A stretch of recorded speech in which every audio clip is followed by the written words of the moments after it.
மகிமை உண்டாவதாக. மத்திய 28ஆம் அதிகாரத்திலிருந்து நம்முடைய தியானத்துக்கு இந்த வசனத்தை எடுத்துக்கொள்ளும். 19-20 வசனங்களில், ஆகையால் நீங்கள் புறப்பட்டு போய் சகல ஜாதிகளையும் சீசராக்கி பிதா குமாரன் பரிசுத்த ஆவியின் நாமத்தினாலே அவர்களுக்கு ஞானஸ்தானம் கொடுத்து நான் உங்களுக்கு கட்டளையிட்ட யாவையும் அவர்கள் கை கொள்ளும்படி அவர்களுக்கு உபதேசம் பண்ணுங்கள். இதோ உலகத்தின் முடிவு பரியந்தும் சகல நாட்களில் நான் உங்களுடனே கூட இருக்கிறேன். இயேசு கிறிஸ்து மரித்து உயிர்த்தெழுந்ததான ஒரு நாளிலே, இது போன்றதான ஒரு உயிர்த்தெழுந்த நாளிலே அவர் தம்முடைய சீசர்களை சந்தித்து சொன்னதான வசனத்தை நாம் இங்கே படிக்க கேட்கிறோம். 11 சீசர்களை அழைத்து அவர்களுக்கு சொல்லி, உங்களுக்கு சகலவற்றுக்கு மேலும் நான் அதிகாரம் கொடுக்கிறேன். நீங்கள் போய் சகல ஜாதியாரும் சீசராக்கி பிதா குமாரன் பரிசுத்த ஆவியின் நாமத்தினால் அவர்களுக்கு ஞானஸ்தானம் கொடுத்து நான் உங்களுக்கு கட்டளையிட்ட யாவையும் அவர்களுக்கு உபதேசம் பண்ணுங்கள். இப்படி நீங்கள் செய்வீர்களானால் உலகத்தின் முடிவு பரியந்தும் சகல நாட்களிலும் நான் உங்களோடு கூட இருக்கிறேன் என்று கர்த்தர் சொல்கிறார். இந்த 20ஆம் வசனத்தில் இருக்கிற கடைசி பகுதியை நம்முடைய தியானத்துக்கு கொண்டு வருவோம். அங்கே சொல்லப்பட்டிருக்கிற, இதோ உலகத்தின் முடிவு பரியந்தும் சகல நாட்களிலும் நான் உங்களுடனே கூட இருக்கிறேன். நம்முடைய ஆண்டவர் நம்மோடு இருக்கும்படிக்கு அவர் விரும்புகிறதை இந்த வசனம் நமக்கு வலியுறுத்துகிறது, போதிக்கிறது. இந்த உலகத்தில் ஒரு மனிதனோடு இருப்பதற்கு எந்த மனுஷனால் முடியாது. கணவன் மனைவியாக கூட உலகம் சொல்லுது, வீடு வரை உறவு, வீதி வரை மனைவி, காடு வரை யாரோ அப்படின்னு தான் சொல்கிறான். கடைசி வரைக்கும் ஒருத்தரும் என்ன செய்ய முடியாது, வர முடியாது. பிள்ளைகளானாலும் கணவனானாலும் மனைவி ஆனாலும் நண்பர் ஆனாலும் உலகத்தில் குறிக்கப்பட்ட நாள் வரைக்கும் ஒரு மனிதனோடு வாழலாம், இருக்கலாம், நண்பராக இருந்தால் கூட கூட இருக்கலாம். ஆனால் மனுஷனோடு கடைசி வரை இருப்பதற்கு ஆசையாய் ஒரு வார்த்தை சொல்லப்பட்டிருக்கிறது, உலகத்தின் முடிவு பரியந்தும் சகல நாட்களிலும். 2 காரியத்தில் கர்த்தர் அங்கே நம்மோடு இருப்பதாக சொல்லப்பட்டிருக்கிறது. ஒன்று, உலகத்தின் முடிவு பரியந்தம். உலகத்திற்கு ஒரு முடிவு இருக்கிறது. இந்த உலகத்தின் முடிவுக்கு இந்த உலகம் ஆயத்தமாயிட்டு கொண்டிருக்குது, அதுதான் உலகத்தின் அழிவு. 2வது அங்கே சொல்லப்பட்டிருக்கிறது, சகல நாட்களிலும், பூமியில் இருக்கிற சகல நாட்களிலும் அல்லது பூமி அழியும் நாட்கள் வரையிலும் சபையோடு ரட்சிக்கப்பட்ட கர்த்தருடைய பிள்ளைகளோடு கர்த்தர் கூடவே இருக்க விரும்புகிறார்.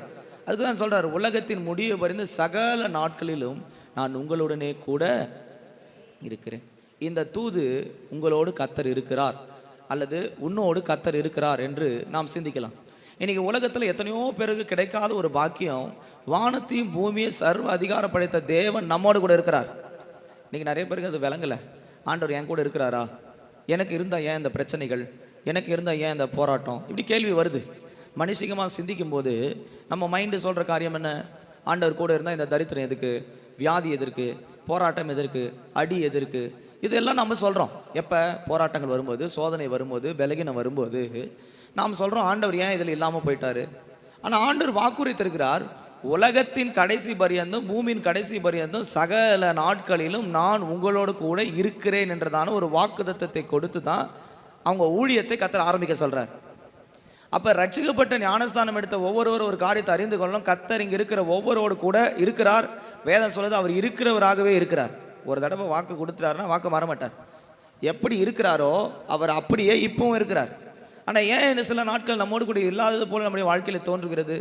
நாம் சில காரியங்களை தேவனை விட்டு விலகுகிறோம், கர்த்தர் நம்மை விட்டு விலகுகிறார். வேதம் சொல்லுகிறது, நாம் அவர் விட்டு விலகினால் அவர் நம்மளை விட்டு விலகி விடுவார்.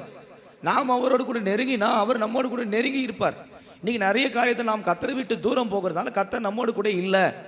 ஆனால் இந்த 7ஆம் மாதத்தில் கர்த்தர் நமக்கு சொல்வது, நான் உன்னோடு கூட இருக்கிறேன். அவர் நம்மோடு கூட இருப்பதற்கு நாம் இடம் கொடுப்போமாக. யோபு என்ற பக்தன் சொல்லுகிறான், நான் அவரோடு கூட பழகி சமாதானமாக இருக்கும்படி விரும்புகிறேன்.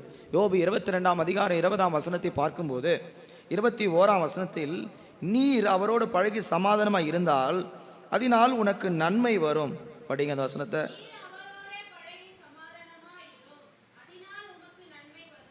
யோபு சொல்லுகிறதை பாருங்க.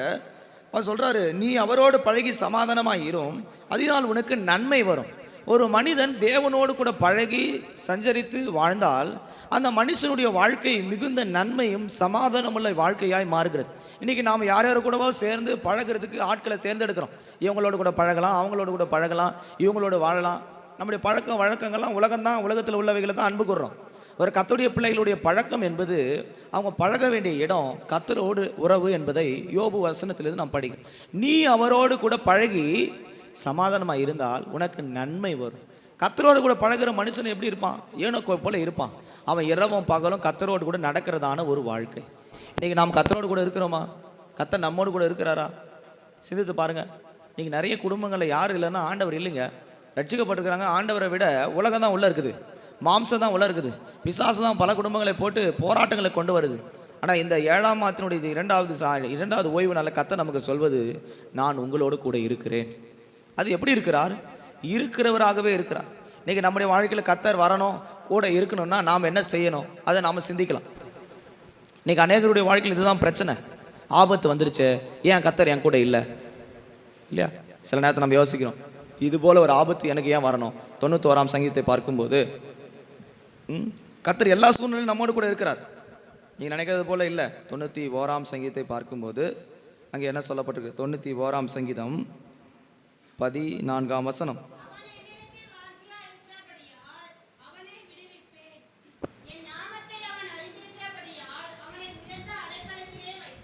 படிங்க.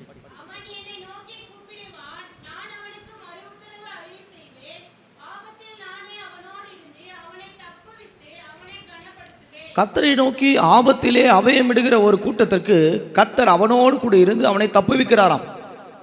ஆண்டவர் முதலாவது ஒரு கர்த்தருடைய பிள்ளைகளோடு இருக்க வேண்டுமானால், அவருடைய ஆபத்து காலத்திலே, அவருடைய போராட்ட காலத்திலே உங்களோடு கூட கர்த்தர் இருக்க வேண்டுமானால், 91ஆம் சங்கீதத்திலே சொல்லப்பட்டிருக்கிறது, அவன் என்னிடத்தில் வாஞ்சியாக இருக்கிறபடியால் அவனை விடுவிப்பேன், என் நாமத்தை அவன் அறிந்திருக்கிறபடியால் அவனை உயர்ந்த அடைக்கலத்தில் வைப்பேன், அவன் என்னை நோக்கி கூப்பிடுவான், நான் அவனுக்கு மறுஉத்திரை அருளி செய்வேன், ஆபத்தில் நானே அவனோடு இருந்து அவனை தப்புவிப்பேன், அவனை கனப்படுத்துவேன்.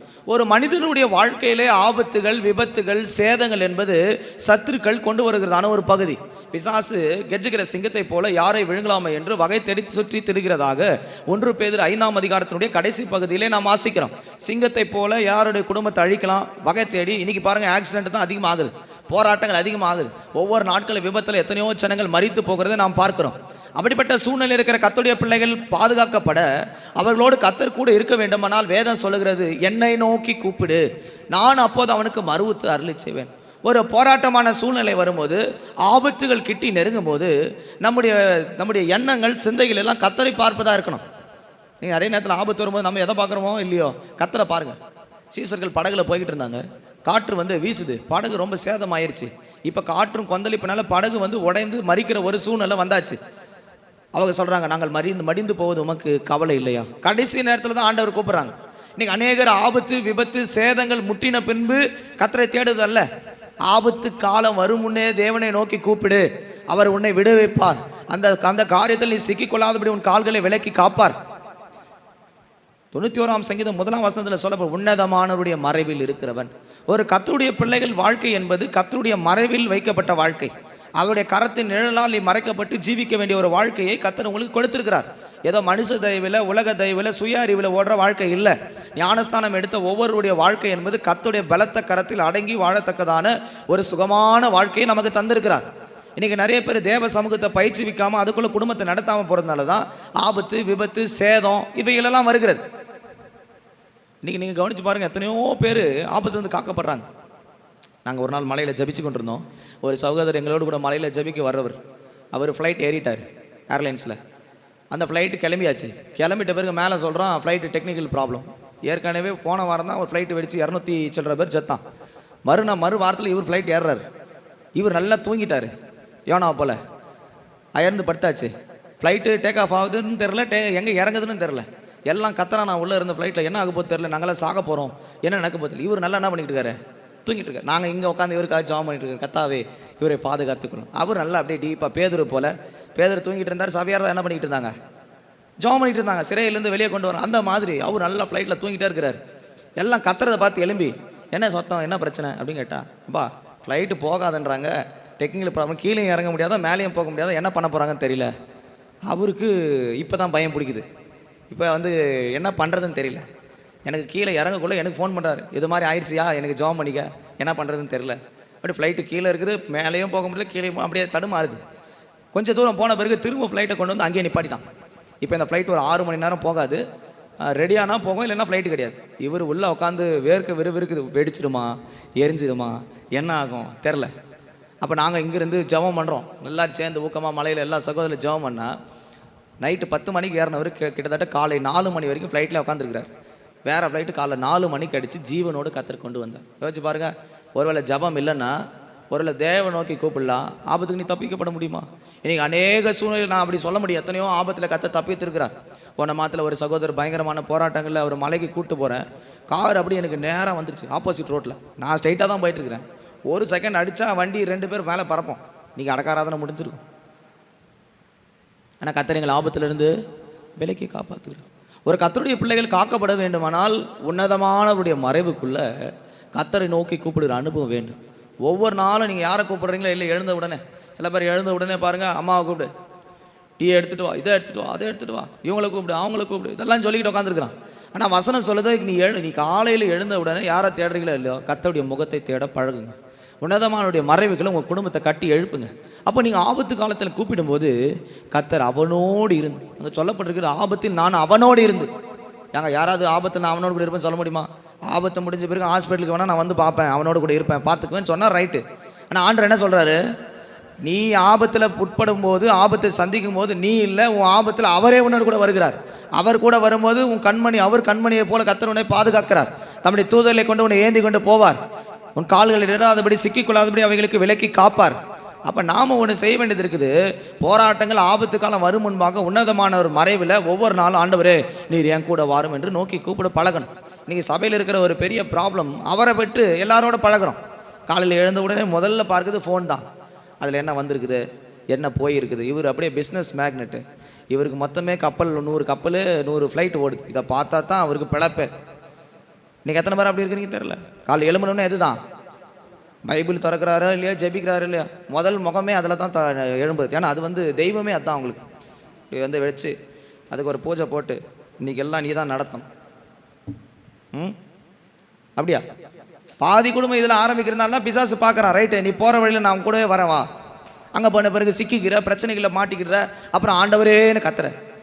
ஆபத்தில் அவனோடு இருந்து நான் அவனை தப்புவிப்பேன், அவனை கனப்படுத்துவேன் என்று கத்தர் சொல்லுகிறார். கத்தரை நோக்கி கூப்பிடுகிறவர்களுடைய வாழ்க்கையில் ஆபத்து விபத்து வந்தாலும் தேவன் அவனோடு கூட இருந்து அதிலிருந்து அவனை தப்புவிக்கிறார். முதலாவது கத்தர் நம்மோடு இருக்கும்போது ஆபத்திலிருந்து நம்மை விலக்கி காப்பதாக வேதம் சொல்லுகிறது. 46ஆம் சங்கீதத்தை படிக்கும்போது 7ஆம் வசனத்தில் சேனைகளின் கத்தர் நம்மோடு இருக்கிறார், யாக்கோபின் தேவன் நமக்கு உயர்ந்த அடைக்கலமானவர்.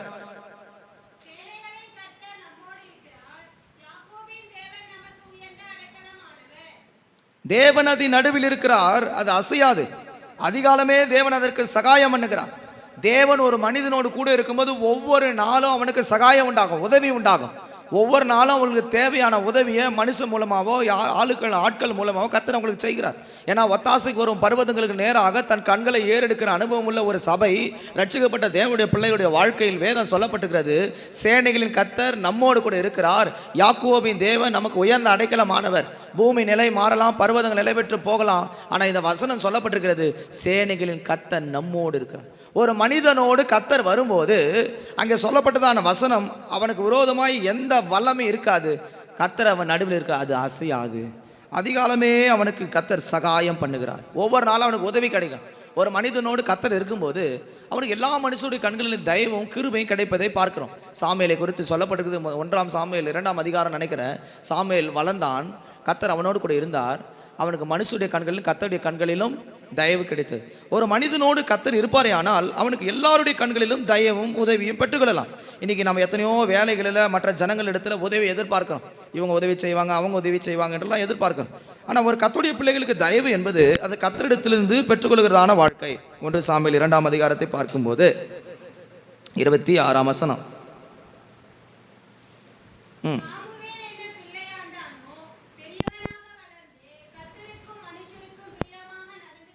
அவன் கர்த்தருக்கும் மனுஷனுக்கும் பிரியமாய் நடந்து கொண்டான். 19ஆம் வசனம், 3ஆம் அதிகாரம் 19ஆம் வசனத்தில் சொல்லப்பட்டிருக்கிறது, சாமுவேல் வளர்ந்தான், கர்த்தர் அவனோடு கூட இருந்தார். அவனுக்கு மனுஷனுடைய கண்களில் தயவு உண்டானது, அவனுக்கு ஜனங்களுடைய கண்களில் தயவு உண்டானது. அவன் எந்த காரியத்தை எடுத்தாலும் கர்த்தர் அவனுக்கு தயவு பாராட்டி அவனோடு கூட இருந்து அவனை நடத்தி கொண்டு வந்ததை நாம் சாமுவேலின் புஸ்தகத்திலே வாசிக்கிறோம்.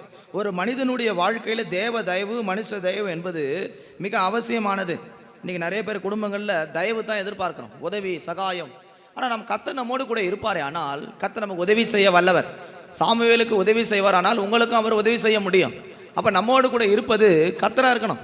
காலையில் எழும்ப உடனே கத்தரோடு கூட வேலையை ஆரம்பிங்க. அந்த நாட்கள் முழுவதும் கர்த்தாவின் நீர் எங்களோடு கூட வாரும். ஒரு கர்த்தருடைய பிள்ளைகளுடைய வாழ்க்கை என்பது கர்த்தரோடு உள்ள வாழ்க்கை. கர்த்தரோடு கூட ஆரம்பித்தா முதலாவது ஆபத்திலிருந்து கர்த்தர் நம்மை விலக்கி காக்கிறார்.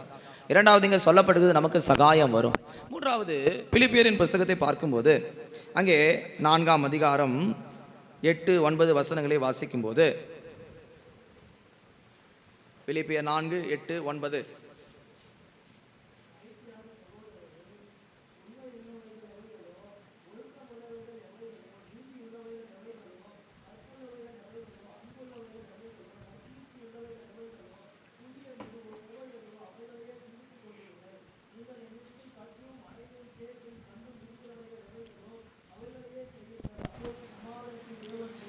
சமாதானத்தின் தேவன் உங்களோடு கூட இருப்பார். இன்னைக்கு அநேக குடும்பங்களில் சமாதானம் இல்லை. கர்த்தர் உங்களோடு கூட இருப்பார், ஆனால் சமாதானம் உண்டாகும்.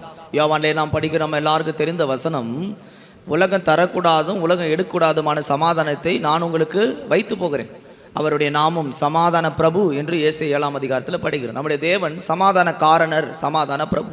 இன்னைக்கு அநேக குடும்பங்களில் சமாதானம் இல்லை. கர்த்தர் அவர்களோடு கூட இருப்பாரே, ஆனால் அவர்களுக்கு சமாதானம் உண்டாகும். கர்த்தர் அவர்களோடு கூட இருந்து சமாதானம் தர வேண்டுமென்றால் அவர்கள் என்ன செய்ய வேண்டும்? மேலிருக்கிற வசனங்களை சொல்லப்படுது, நீங்கள் கற்றும் நீங்கள் அடைந்தும் நீங்கள் கேட்டும் நீங்கள் கண்டும் இருக்கிறவர் ஆகிய எவைகளோ அவைகளை செய்யுங்கள். எதை நீங்கள் கற்றுருக்கிறீங்களோ எதை நீங்கள் கேட்குறீங்களோ அதை படி செய்யணும். நீங்கள் நிறைய பேர் வசனம் கற்றுக் கொடுத்தாலும் சொன்னாலும் அவங்களால செய்ய முடியல. 8 காரியங்கள் ஒரு கர்த்தருடைய பிள்ளைகள் செய்யும்போது சமாதானத்தின் தேவன் அவர்களோடு கூட இருக்கிறதாக அங்கே சொல்லப்பட்டிருக்கிறது. 8ஆம் வசனத்தில் பார்க்கும்போது, உண்மை உள்ளவைகள் எவைகளோ, ஒழுக்கம் உள்ளவைகள் எவைகளோ, நீதி உள்ளவைகள் எவைகளோ, கற்புள்ளவைகள் எவைகளோ, அன்புள்ளவைகள் எவைகளோ, நற்கீர்த்தி எவைகளோ, புண்ணியம் எதுவோ புகழ் எதுவோ அவைகளே சிந்தித்து கொண்டிருங்கள். நம்முடைய சிந்தை இந்த 8 காரியங்களுக்குள்ள இருக்குமானால், ஒரு கர்த்தருடைய பிள்ளைகள் இந்த வசனத்துக்கு ஏற்ப இந்த 8 காரியங்கள் தங்கள் ஜீவியத்தை நடத்தும் போது சமாதானத்தின் தேவன் அவர்களோடு கூட இருக்கிறார். வாழ்க்கையில் ஒரு சமாதானம் உண்டாகும்.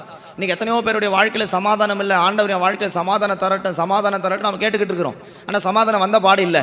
எல்லா குடும்பங்களிலும் பிரச்சனைகளும் போராட்டங்களையும் நாம் சந்தித்து கொண்டு வருவதை நான் பார்த்து கொண்டு வருகிறேன்.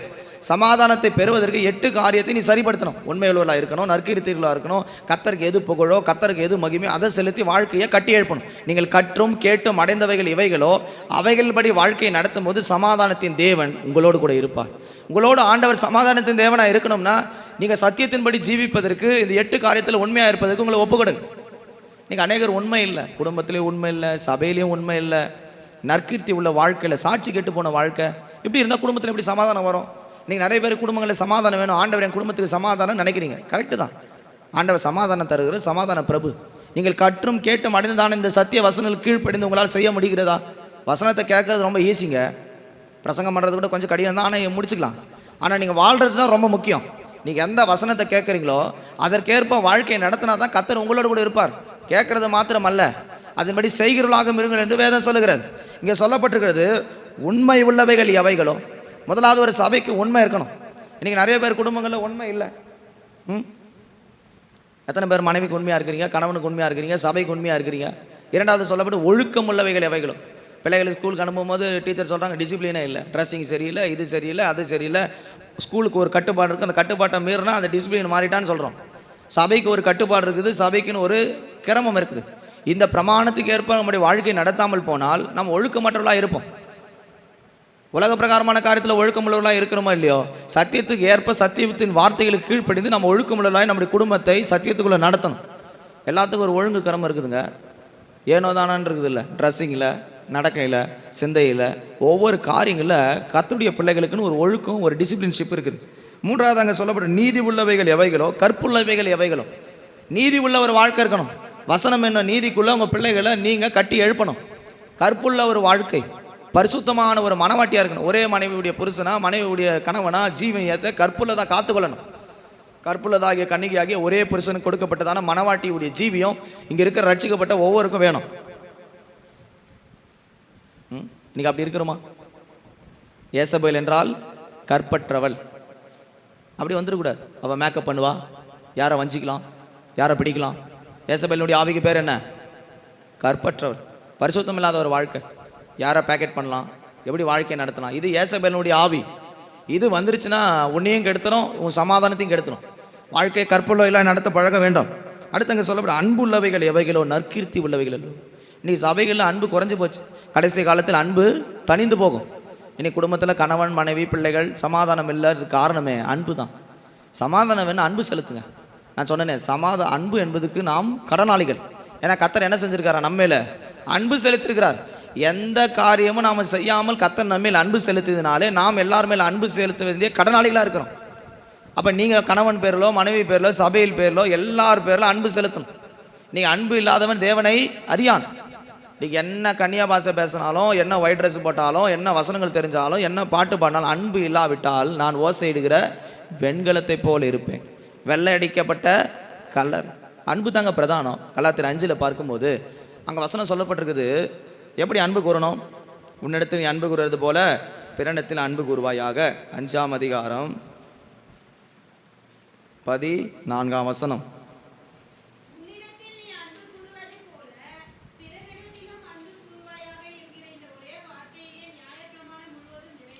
எல்லா நியாயப்பிரமாணமும் நிறைவேற ஒரே வார்த்தை, உன்னிடத்தில் அன்பு கூறுகிறது போல பிறனிடத்தில் அன்பு கூறுவாயாக. அப்படி யாராவது இங்கே அன்பு கூறுறவங்க இருக்கிறீங்களா? 1 யோவான் 4ஆம் அதிகாரம் 11ஆம் வசனத்தில் சொல்லப்பட்டிருக்கிறது, தேவன் நிபிதமாய் நம்மிடத்தில் அன்பு கூர்ந்திருக்க நாமும் ஒருவரிடத்தில் ஒருவர் அன்பு கூறுவதற்கு கடனாளிகளாக இருக்கிறோம். ஆண்டவர் நம்மேல் அன்பு கூர்ந்தனால நாம் மற்றவர்கள் மேல் அன்பு செலுத்து நாம் கடனாளிகள். 1 யோவான் 4ஆம் அதிகாரம் 11ஆம் வசனத்தில் அது சொல்லப்பட்டிருக்கிறது. ஒரு கர்த்தருடைய பிள்ளைகள் வாழ்க்கை என்பது அன்பு கூறுவதற்கான ஒரு வாழ்க்கை. நீங்கள் அன்பு இல்லைன்னா சமாதானம் கெட்டுரும். நீங்கள் நிறைய குடும்பத்தில் கணவன் மனைக்குள்ள மிஸ் அண்டர்ஸ்டாண்டிங் சமாதானம் கெட்டுறதுக்கு காரணமே அன்பு இல்லை. அதிகமான அன்பு செலுத்துங்க. கிறிஸ்துவின் அன்பை வெளிப்படுத்துங்க. பிரமாணத்தில் மிகப்பெரியதான ராஜரீக பிரமாணமே உன்னிடத்தில் அன்பு கூறுகிறது போல பிறனிடத்தில் அன்பு கூறு. அப்படி வந்துடணும்.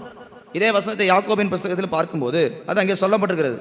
யாக்கோபு 2ஆம் அதிகாரம் 8ஆம் வசனத்தில் பார்க்கும்போது, உன்னிடத்தில் நீ அன்பு கூறுகிறது போல பிறனிடத்தில் அன்பு கூறுவாயாக என்று வேத வாக்கியம் சொல்லுகிற ராஜரீக பிரமாணத்தை நீங்கள் நிறைவேற்றினால் நன்மை செய்வீர்கள். நன்மை எதுனா எங்கே சமாதானம் இருக்குதுன்னா, நம்முடைய வாழ்க்கையில் சமாதான பகுதி என்பது நம்முடைய அன்பிலே இருக்கிறது. அப்போ நம்ம கர்த்தருடைய பிள்ளைகளாக இருந்து கொண்டு அன்பு இல்லாமல் இருந்தால் நம்ம ஒன்றுத்தையும் செய்ய முடியாது. 6வது சொல்லப்படுறது நற்கீர்த்தி உள்ளவைகள். நற்கீர்த்தி என்பது நல்ல சாட்சி உள்ள வாழ்க்கை. உங்களை பார்த்து மற்றவங்க கற்றுக்கிடணும். பரவாயில்ல, இவங்க சத்தியத்தில் வளர்ந்துருக்கிறாங்க, இவங்க கர்த்தருடைய பிள்ளைங்க, நல்ல கீர்த்தி, கர்த்தருக்கு மகிமை உண்டாக நற்கீர்த்தி உள்ள சாட்சி உள்ள வாழ்க்கை இருந்தால் குடும்பம் சமாதானமாக இருக்கும். எப்போ நற்கீர்த்தி உண்டாகும்? பயபக்தியோடு பரிசுத்த ஆவிகளை காக்கப்பட்டு நான் இப்படி தான் வாழ்வேன், கர்த்தருக்கு பிரியமானபடி நான் நடப்பேன்னு சொன்னால் அந்த குடும்பத்தில் தவறு நடக்காது. தவறு நடந்தால் தான் சண்டை வரும், பிரச்சனை வரும், சமாதானம் கெடும். உங்கள் மைண்டெல்லாம் நான் நல்ல கீர்த்தி உள்ள வாழ்க்கை, சமாதானம் உள்ள வாழ்க்கை, சாட்சி உள்ள வாழ்க்கை வாழ வேண்டும் புத்தி வரும்போது அங்கே பிரச்சனைகள் இல்லை, அங்கே இடரல் இல்லை, சமாதான கேடு இல்லை. அப்போ நற்கீர்த்தி உள்ளவே நாம் செய்யலாம். அடுத்து அங்கே சொல்லப்பட்டிருக்கிறது, புண்ணியம் எதுவோ புகழ் எதுவோ அதையே சிந்தித்து கொண்டிருக்கு. புண்ணியம்னா இன்றைக்கி நமக்கு புண்ணியத்துக்கு உலகத்தில் என்ன செய்கிறோம்? சிலர் அங்கே போனால் அந்த தண்ணியில் போய் மூழ்கி எழுந்து வந்துட்டால் புண்ணியம் கிடச்சிடும், இல்லை இங்கே போய் பணத்தை போட்டு வந்தால் புண்ணியம் கிடச்சிடும். அப்படிலாம் புண்ணியம் கிடைக்காது.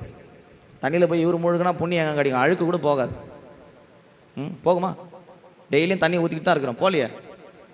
போதா? போகலை. டெய்லி என்ன தான் வருது? யாராவது நான் போன வருஷம் குளித்தேன் மாஸ்டர், அதாவது அடுத்த வருஷம் குளிக்க போகிறேன், அப்படியே யாராவது இருக்கிறீங்களா?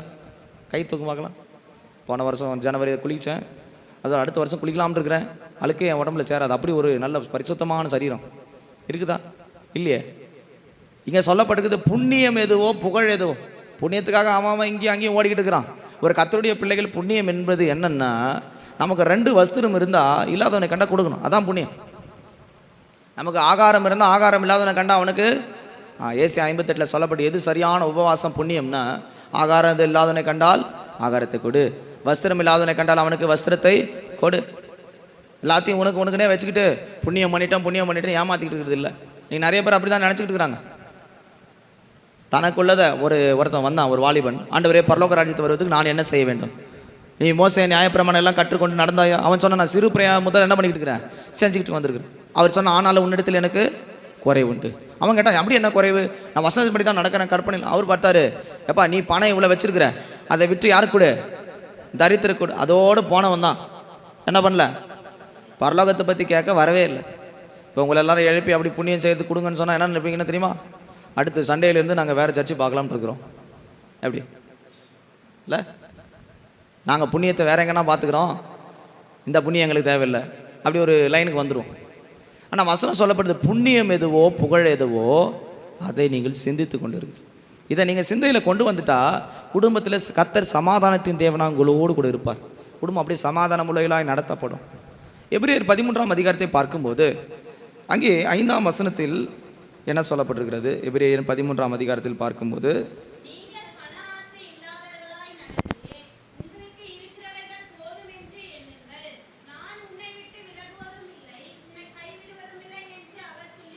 கர்த்தர் உங்களோடு கூட இருந்து உங்களை நடத்த விரும்பினால், இங்கே சொல்லப்பட்டது பணாசை இல்லாதவளாக இருங்க. கர்த்தர் ஒரு மனுஷனோட கூட இருக்குன்னா என்ன ஆசை இருக்கக்கூடாதான்? அப்போ நமக்குள்ள எத்தனை பேர்கிட்ட பண ஆசை இருக்குது? அந்த அம்மா வீடு கட்டுருச்சு, நான் கட்டிருந்தோமே. மேலே 4ஆம் வசனம் சொல்லுது, விவாகம் யாவருக்குள்ள கனமுள்ளதாயும் விவாகம் மஞ்சள் அசூசிப்படாதாயும் இருப்பதாக வேசி கல்லறையும் விபசாரக்காரையும் தேவன் நியாயம் தீர்ப்பார். அதை சொல்லிட்டு இந்த வசனம் சொல்லுது. அப்போ கல்யாணம் கட்டின பிறகு என்ன கேட்கக்கூடாது? என்னங்க கேட்கக்கூடாது? பணத்தை வாங்கிட்டு வா, பொருளை வாங்கிட்டு வா, உன் பாகத்தை பிரிச்சுக்கிட்டு வா. பிரிச்சுக்கிட்டு வந்தனா கர்த்தர் உன்னை என்ன பண்ணுவாராம்? என்னங்க பண்ணுவார்? கர்த்தர் என்ன பண்ணுவாராம்? எங்க உங்கள் பைபிளில் தாங்க எழுதியிருக்குது. கர்த்தர் நியாயம் படிங்க, 4ஆம் வசனம் கடைசி பகுதி. தேவன் நியாயம் தீர்ப்பார். தேவன் என்ன பண்ணுவாரா? விட மாட்டார், ஜட்ஜ்மெண்ட் கொண்டு வரன்றார். எதனாலுங்க? பண ஆசை. இவ்வளோ கொடு, அவ்வளோ கொடு, அக்ரிமெண்ட்டாக போடுற. அக்ரிமெண்ட் போடுறதா வாழ்க்கை. 500 சவரத்தில் 300 போட்டான், 200 கொடுக்கல, உயிரே போச்சு. பணம் போனால் பரவாயில்ல, வீட்டுக்கு பொண்ணு வர சொல்லியிருந்தா அமைதியாக முடிஞ்சிருக்கும். அவன் எவ்வளோ பெரிய மெண்டல் பார். இன்றைக்கி இப்படி தான் அலைஞ்சிக்கிட்டு இருக்குது. பல குடும்பம் சமாதானம் கேட்டு போது ஆண்டர் கூட இல்லாமல் காரணம் என்ன தெரியுமா? அந்த கணவன் மனைவி 2 பேருக்குமே ப்ராப்ளம் இருக்குது. மனைவி வந்து உடனே பாஸ்டர் வந்து கணவனை தான் டார்கெட் பண்ணுறாரு. அப்படி இல்லை, கணவனை சூடு பண்ணி விடுறது. போ போ உங்கள் வீட்டில் இருக்கலாம் வாங்கிட்டு வா, இதெல்லாம் பிரிச்சுட்டு வா. அவனே பாவம் மெண்டல் ஆகி உன்னை கட்டிக்கிட்டு படாது பாடுபட்டுருக்கு. அவனை இன்னும் நீ சூடை பண்ணி இதை வாங்கிட்டு வா, அதை வாங்கிட்டு வா, இதை பிரி அதை பிரினா அவன் மொத்தமாக பிரிச்சுட்டு உன்னை கை விட்டு போயிடுறான். இதுக்கு மேலே இது கூட வாழ்கிறதே வேஸ்ட். ஏற்ற நேரத்தில் கர்த்தர் கொடுக்கும் வரைக்கும் அமைதியாக இருக்கணும். நீ நிறைய குடும்பங்கள் சின்ன பின்னம் ஆகிறதுக்கு கர்த்தர் அவங்கள விட்டு விலகிறது காரணம் பண ஆசை. பண ஆசை எல்லா தீமைக்கும் வேறு. சிலர் அதனாலே சிக்குண்டு இழுப்புண்டு அந்த இச்சையில் சிக்குண்டு இழுக்கப்படுகிறார்கள் என்று யாக்கோபில் படிக்கிறோம். நம்ம எல்லாருக்கும் வசனம் தெரியும். பண ஆசை தான் அநேகரை சோதனைகளிலும் கண்ணிகளிலும் விட செய்கிறது. படித்து பாருங்கள், அந்த வசனத்தை வாசி பாருங்கள். தீமோத்தேயுவில் பார்க்கும்போது 1 தீமோத்தேயு 6ஆம் அதிகாரம் 9ஆம் வசனம் இல்லை 9 வாசிங்க. 9 வாசிங்க. ஐஸ்வர்யவானாக விரும்புகிறவர்கள் சோதனையிலும் கண்ணியிலும் மனுஷர் கேட்டிலும் அழிவிலும் அமிழ்த்துகிற மதிக்கேட்டிலும் சேதமமான பலவித இச்சைகளிலும் விழுகிறார். எதனாலுங்க விழுறாங்க? எதனால? ஐஸ்வர்யனாக விரும்புகிறதுக்காக மதிகேடு செய்து கொண்டு பாவத்தில் விழுகிறதுக்கான காரணம் ஐஸ்வர்யவனாகணும், பண ஆசை இருக்கணும் என்ற சிந்தை. ஆனால் பைபிள் சொல்லுது, உங்களுக்கு போதும் என்ற மனது உடைய தேவ பக்தியே மிகுந்த ஆதாயம். கர்த்தர் எதை கொடுத்துருக்கா சந்தோஷமா ஏற்றுக்கணும். சின்ன வீடு இருக்குதா, போதும், கர்த்தர் தருவார். அதுக்காக பிரயாசப்படுங்க, ஓடுங்க, வேலை செய்யுங்க, கிரியை செய்யுங்க, விசுவாசத்தோட கர்த்தர் தரணும், உழைங்க, தருவார். அதை விட்டுக்கிட்டு யாரை ஏமாற்றலாம், யாரை என்ன பிடி செஞ்சு எந்த வழியில் குறுக்கு வழியில் போய் மேலே வரலாம் நினைக்காத. வழிகள் சரியில்லைன்னா அங்கே வசனம் சொல்லுது, விவாகம் மஞ்சம், விவாகம் என்பது யாவருக்கும் கன முடியாது, விவாகத்தை அசுத்திப்படுத்தாத, விபசாரம் பண்ணாத, வேசித்தனம் பண்ணாத. அப்போ இது 3 காரியத்தில் ஒரு மனிதன் பணத்தை பெறறதுக்கு தான் ஜீவித்தை ஒப்பு கொடுக்குறான். 1 விவாகம், 2வது விபச்சாரம், 3வது வேசித்தனம். இது 3 பண்ணித்தான் பண ஆசை தூண்டுகிறது என்று வேதம் சொல்லுகிறது. நீங்கள் வாசி பாருங்க, அந்த வசனத்தில் அது அழகாக சொல்லப்பட்டுகிறது. எபிரேயர் வாசிகளை 13 பார்க்கும்போது, விவாக மஞ்சம் அசுசிப்படாததாயும் இருப்பதாக வேசி கல்லராயும் விபசாரக்காரரையும் தேவன் நியாயம் தீர்ப்பார். கல்யாணம் கட்டிட்ட பிறகு கணவனை விட்டு மனைவி தேவையில்லாத காரியத்தில் இணைந்திருப்பாரே, ஆனால் அந்த விபசார வாழ்க்கை, வேசித்தன வாழ்க்கை கர்த்தருடைய நாளிலே நியாய தீர்ப்பு பூமியிலும் உண்டு, அவர் வரும் நாளிலும் உண்டு. நீ நிறைய குடும்பத்தில் கர்த்தர் விட்டு விலகிறதுக்கு காரணம் பண ஆசை. இன்னைக்கு கர்த்தர் உங்களை விட்டு விலகாதபடி இருக்கணும்னா பண ஆசை இல்லாதவராக இருங்கள். கர்த்தர் கொடுங்க, இதை ஏழைகளுக்கு கொடுங்க, தரித்திரர்களுக்கு கொடுங்க. உடனே பாஸ்டர் உடனே வந்து அவருக்கு கேட்குறாரு, எனக்கெல்லாம் நீங்கள் கொடுக்க வேண்டாங்க, கர்த்தருக்கு கொடுங்க. கர்த்தர் கொடுத்தவன் ஒரு நாளும் தரித்திரனாய் போனதில்லை. அவர் கொடுக்கணும். கர்த்தர் என்ன பண்ணுறாராம், அதன்படி எதை கொடுக்குறியோ அதன்படி கர்த்தர் என்ன பண்ணுறார், அவனுக்கு படி அளக்கிறார். நீ எதை கொடுக்குறியோ அதை தான் நீ பெற முடியும். விதைக்காத இடத்தில் அறுக்க முடியாது. எந்த அளவினால் நீங்கள் அளக்கிறீர்களோ என்ன படி நீங்கள் இப்போ வச்சுருக்கீங்களா? ஒரு படினா அதே படி தான், எம்டினா அதே எம்டி தான். 13:5 சொல்லப்பட்டிருக்கிறது, நீ பண ஆசை இல்லாதவளா இப்படி இருந்தால் நான் உன்னை விட்டு விலகுவதும் இல்லை, உன்னை கைவிடுவதும் இல்லை. அப்போ நமக்குள்ளே இருக்குதா இல்லையா? கத்த நம்மோடு கூட இருக்கணும்னா பாருங்கள், நம்மக்கிட்ட எத்தனை பண ஆசை இருக்குது, விபச்சாரங்கள் இருக்குது, குடும்பங்களில் கணவன் மனைவியை போய் இப்படி போய் இதை வாங்கிட்டு வா அதை வாங்கிட்டு வா. மனைவியும் கேட்கக்கூடாது, கணவனும் கேட்கக்கூடாது. கல்யாணத்துக்கு முன்னாடி ஏதாவது பேசிக்கிட்டா ரைட்டு, பேசுனதுக்கு அப்புறம் என்ன பண்ணக்கூடாது, இதை கொடு அதை கொடு, உருட்டுறது மிரட்டுறதுன்னா அதுக்கு எது கல்யாணம் கட்டினேன்? இது நான் பிஸ்னஸ் பண்ணுற இடமா? இது கல்யாணம் பிஸ்னஸ் பண்ணுற இடமாங்க? பிஸ்னஸ் பண்ணுற இடமா? ஆதாமே அவளுக்கு என்ன பிஸ்னஸ் பண்ணி கொடுத்தாரு? ஆதாமே உனக்கு ஒரு 50 சென்ட் இடம் கொடுக்குறேன், ஏவாலே உனக்கு ஒரு 100 சவர் நகை போட்டு அனுப்புகிறேன், 2 பேரும் ஒன்றா இருங்க, பிள்ளை பேருங்க. அப்படியே அவனுக்கு ஏதேன் தோட்டத்துக்கு? உங்கள் பைபிள் என் பைபிள் எழுதுலுங்க, உங்கள் பைபிள் எழுதிருக்குதா? இல்லை ஆபிரகாம் ஈசாக்கு கல்யாணம் பண்ணாங்க, இந்த ஈசாக்கு சாராளி இவங்கெல்லாம் கல்யாணம் பண்ணாங்க. யாருக்கும் 100 சவரம் போட்டு ஆபிரகாமே உனக்கு ஒரு 1000 ஏக்கர் என் பேரில் எழுதி வைக்கிறேன், அந்த நாட்களில் ஆடுகள் தான், உனக்கு ஒரு 10,000 ஆடு நான் எழுதி கொடுக்குறேன், என் பொண்ணை கட்டு. அப்படியா? இல்லையே. வாழ்க்கை துணை என்பது கர்த்தராலே உருவாக்கப்படுகிறது. வேதம் சொல்லப்படுது, மனுஷன் தனிமையாக இருப்பது நல்லதல்ல, ஏற்ற துணையை உண்டாக்குறது நீ இல்லை, கர்த்தர் உண்டாக்குறார். உனக்கு விழா எலும்பு எங்கே வச்சிருக்கிறாரோ அந்த விழா எலும்பு தான் உனக்கு ஜாயிண்ட்டு.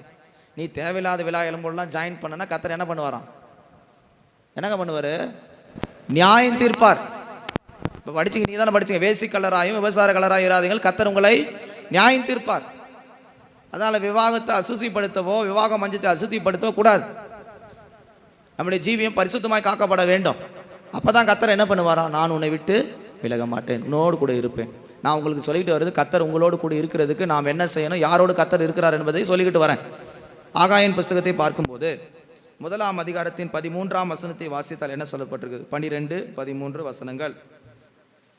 ஆகாய் தீர்க்கதரிசன புஸ்தகம் 1ஆம் அதிகாரம் 12, 13 வசனங்கள்.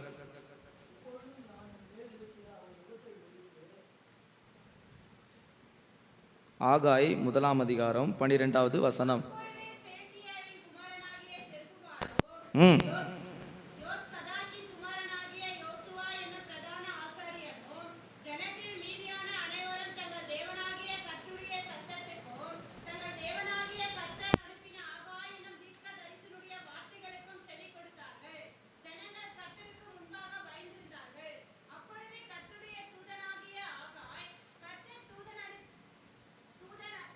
தூது அனுப்பிய வார்த்தையின்படி ஜனங்களை நோக்கி நான் உங்களோடு கூட இருக்கிறேன் என்று கர்த்தர் சொல்லுகிறார் என்றார். ஒரு கர்த்தருடைய பிள்ளைகளோடு ஒரு தூது அனுப்பப்பட்டது. ஆகாய் தீர்க்கதரிசி மூலமாக கர்த்தர் சொல்கிறார், கர்த்தர் உங்களோடு கூட இருக்கிறார். எதினாலே? மேல் இருக்கிற வசனங்களை வாசிக்கும் போது வார்த்தைகளுக்கு செவி கொடுத்ததினாலே, ஜனங்கள் கர்த்தருக்கு முன்பாக பயந்ததினாலே கர்த்தர் அவர்களோடு கூட இருக்கிறார். ஒரு மனிதனோடு கர்த்தர் இருக்க வேண்டுமானால் அவனுக்கு தேவ பயம் இருக்கணும். ரெண்டாவது, கர்த்தருடைய வார்த்தைக்கு செவி கொடுக்கணும். எனக்கு வசனத்துக்கு நடுங்கிறவனே நான் நோக்கி பார்ப்பேன். செவி கொடுக்கணும். கீழ்ப்படிதலுடைய முதல் படி செவி கொடுத்தல். ஆபிரகாம் கர்த்தருடைய சொல்லுக்கு கீழ்ப்படிந்தான்னு வசனம் இருக்குது. அதுக்கு முதல் வார்த்தை சொல்ல கேட்டான், ரெண்டாவது கீழ்ப்படிதல். பிள்ளைகளுக்கு நமக்கு கீழ்ப்படிதல் வேணும், கர்த்தர் நம்மோடு கூட இருக்கணும்னா முதல்ல செவி கொடுக்கணும். கர்த்தருடைய வார்த்தைக்கு செவி கொடுக்காம நம்ம போயிடக்கூடாது. அநேகர் நாம் செவி கொடுப்பது இல்லை, அதனால் கர்த்தர் நம்மோடு கூட இல்லை. எத்தனை வசனங்கள் உங்களுக்கு சொல்லியிருப்போம், எத்தனை வார்த்தைகள் உங்களுக்கு தெரியும், ஆனால் எத்தனை காரியங்கள் நாம் செவி கொடுத்துருக்கிறோம். நீங்கள் பலருக்கு பாருங்கள், எவ்வளோ வசனம் சொன்னாலும் காது கேட்காது. ஜீவனை கொடுத்து பிரசங்கம் பண்ணாலும் புரியாது, ஆலோசனை சொன்னாலும் தெரியாது. அவங்க காதுகள் அப்படியே அடைக்கப்பட்டிருக்குது. விக்கிரங்களுக்கு தான் என்ன இல்லை? காதும் இல்லை, பேச்சும் இல்லை, மூச்சும் இல்லை. அதோட சேர்த்து வேத எதுக்கு தான் கேட்காது தெரியுமா? செத்து போனதுக்கு தான் என்ன கேட்காது? கேட்காது. அதுக்கு நீங்கள் எவ்வளோ பாருங்கள், செத்து போனவங்கிட்ட போய் பேசி பாருங்கள், எழுந்து சிரிச்சு உங்களோட பேசுவாங்க நினைக்கிறீங்களா? செத்து போனவங்கிட்ட நீங்கள் பேச எழுந்து உட்காருவாங்க? நீங்கள் பேசுகிறத கேட்டால் அவன் எழுந்து உட்கார தான் செய்வான். ஏன்னா நம்ம அந்த மாதிரி ஆட்கள். நம்ம போனதுக்கு பதிலாக எழுந்து ஓடிடலாம். இவங்க இவங்க பேசுகிறதெல்லாம் கேட்க முடியலையா? செத்து போனவங்க கேட்பாங்களான்னு கேட்குறேன். எல்லோரும் என்னையா பார்க்குறீங்க? அது அப்படி கேட்பாங்களா அப்படின்ற மாதிரி பார்க்குறீங்க. செத்து போனவங்க எங்கே கேட்பான்? அவன் தான் செத்து போயிட்டானே. ஒருவேளை அப்படி கேட்குறதா இருந்தால் அவங்க நீங்கள் சொல்கிறது உண்மையாக போயான்னு எழுந்து சொல்லிடுவான். அடுத்து மழுமதி சொல்கிறவங்கள நான் இப்படி எல்லாம் செஞ்சேன்னு அவன் எழும்பி எப்படி நீ இதை செஞ்சேன்னு கேட்டானே, இன்னொரு நாள் உட்காந்து என்ன செய்ய போகிறதில்ல? பேசுவான்னு நினைக்கிறீங்க? அப்போ அப்படியே மாரில் கையில் அடித்து நான் இப்படி பண்ணேன் அப்படி பண்ணேன்னு சொல்லுவான். எழுந்து நீ இப்படி பண்ணா நான் செத்துருப்பேனான்னு அவங்க கேட்டாங்கண்ணா, இவன் என்ன செய்ய போகிறதில்ல? இன்னொரு முறை கேட்க மாட்டான். ஆனால் செத்து போனவன் என்ன பண்ண மாட்டான்? கேட்க முடியாது. ஏன்னா ஆவி போயாச்சு, ஆத்மா இல்லை. அப்போது செத்து போன மனுஷனுக்கும் அல்ல ஜீவன் இல்லாத ஆத்மாவுக்கும் ஜீவன் இல்லாத சரீரத்துக்கும் விக்கிரங்கள் தான் என்ன செய்யாது? கேட்காது. அப்போ கர்த்தருடைய பிள்ளைகள் தேவ சமூகத்திலிருந்து செவி கொடுக்கணும், கீழ்ப்படிதல் உண்டாகணும். கர்த்தர் ஒரு சபையோடு கர்த்தருடைய பிள்ளையோடு இருக்க வேண்டுமானால் வேதம் சொல்லுகிறது அவர்கள் செவி கொடுக்கிறவர்களாகவும் கர்த்தருக்கு பயந்தவர்களாக இருக்கணும். ஆபிரகாமை குறித்து கர்த்தர் சொல்றாரு, அவன் தேவனுக்கு பயந்த மனுஷன். யோபை குறித்து கர்த்தர் சொல்றார், அவன் தேவனுக்கு பயந்த மனுஷன். நமக்கு கர்த்தர் இடத்துல ஒரு பயம் உண்டாகணும். பயத்துடனே நடுக்கத்துடனே கர்த்தருக்கு ஆராதனை செய்யுங்கள். அப்படி பயத்தோட வந்தவங்க என்ன பண்ணுவாங்க? அப்படியே நேரம் அமைதியில் வந்து சபையில் உட்காருவாங்க. கர்த்தர் பார்க்கறன்னு அமைதியாக இருப்பாங்க. இங்கே வந்துக்கிட்டு பேசிக்கிட்டு இருக்குது, சிரிச்சுக்கிட்டு இருக்குது, போன நோண்டுறது, இதான் நோண்டுறது, அதான் நோண்டுறது, அங்கே பார்க்குறது, இங்கே பார்க்குறது, எழும்பி போகிறது வர்றது. ஒரு வேலை இடத்துல நீங்கள் வேலை செஞ்சுக்கிட்டு இருக்கிறீங்க, மேலதிகாரி வரும்போது என்ன செய்வீங்க? வேலையை செய்யலாம் கூட சும்மாவது எதாவது என்ன பண்ணிக்கிட்டு இருக்கிற? சும்மாவது அதை தட்டிட்டு உட்காந்துருக்குறேன், ஏதாவது பண்ணிக்கிட்டு. ஏன்னா வேலை அதிகாரி வந்தால் என்ன நடக்கும்? சும்மா வச்சு இவனுக்கு சம்பளம் கொடுக்குறதா? போன நோண்டிக்கிட்டு இருக்கிற அன்றைக்கி உங்களுக்கு அது அன்றைக்கி தான் உங்களுக்கு லாஸ்ட்டு ஃபேர்வெல் டே. மறுநாள்லேருந்து நீங்கள் வேறு டே பார்க்க வேண்டியதான். அதுதான் உங்களுக்கு ஃபைனல் ஃபேர்வெல் டேவாக இருக்கும் ஆஃபீஸில். உலகப்பிரகாரமான வாழ்க்கையில் நம்ம ஒரு மேலதிகாரிக்கு பயந்து நடந்து பக்தியோடு வேலையை செய்கிறோம். ரட்சிக்கப்பட்ட ஞானஸ்தானம் பெற்றவர்கள் தேவ சபையில் எவ்வளோ பயத்தோடு நடுக்கத்தோடு ஆராதிக்கணும். வானத்தையும் பூமியும் சகல அதிகாரம் அளித்த தேவன் நம்மை பார்க்கிறாரு. இப்போ நம்முடைய ஜீவியம் தேவ சபையில் நம்முடைய வாழ்க்கையில் எவ்வளோ பயம் இருக்கணும். ஒரு கர்த்தருடைய பிள்ளைகள் செவி கொடுத்தலும் பயமும் இருந்தால் வேதம் அவர்களுக்கு சொல்லப்பட்டது, நான் உங்களோடு கூடனே இருக்கிறேன். அதே 2ஆம் அதிகாரத்தினுடைய 4ஆம் வசனத்தை பார்க்கும்போது, நீங்கள் திடன் கொள் என்று கர்த்தர் சொல்கிறார். யோசதாக்கின் குமாரனாகி யோசுவா என்னும் பிரதான ஆசாரியனே, நீ திடன் கொள், தேசத்தின் எல்லா ஜனங்களே நீங்கள் திடன் கொள்ளுங்கள், வேலையை நடத்துங்கள் என்று கர்த்தர் சொல்கிறார். நான் உங்களுடனே கூட இருக்கிறேன்.